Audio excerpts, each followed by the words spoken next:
are learning more about a plan to phase out the Knox County wheel tax and the $36 fee. If it's approved by 2/3 of County Commission, people will no longer have to pay that annual fee to register their vehicle in Knox County. 10 News reporter Alana Mutnick explains what this tax generates and what will happen if it's cut. Alana?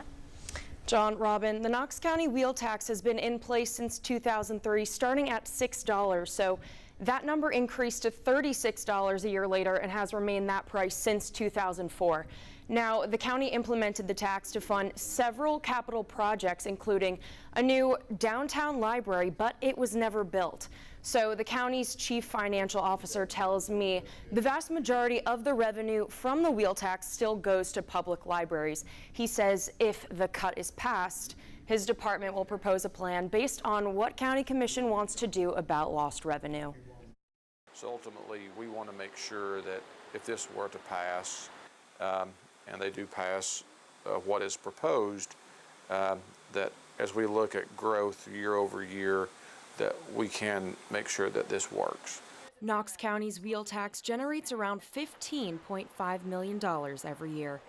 Chief Finance Officer Chris Caldwell says 81% of that goes to library operations, $13.1 million.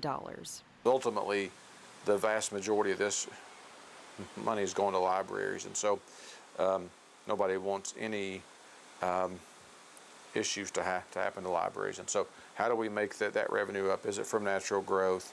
The plan would phase out the tax, reducing it to $32 the first year. That equates to a revenue loss of about $1.7 million.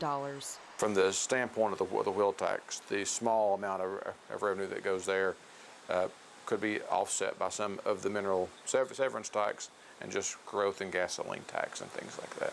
But the question is, if that estimated growth does not make up the difference, what's next?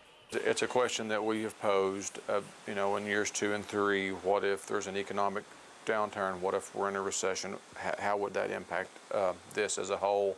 I think it's a question that we've heard from commissioners, and so not to avoid your question, but I think we will hear more about that at the August Commission meeting. Caldwell suggests Commission reduce the amount of money going to the county's general fund, approximately $650,000 that first year. That leftover million, he suggests taking it from engineering and public works, which funds projects like highway maintenance, bridge construction, and stormwater management. Now, if 2/3 of Commission votes to pass the plan, the $4 reduction would begin July of 2026. John, Robin. All right, Alana, thank you.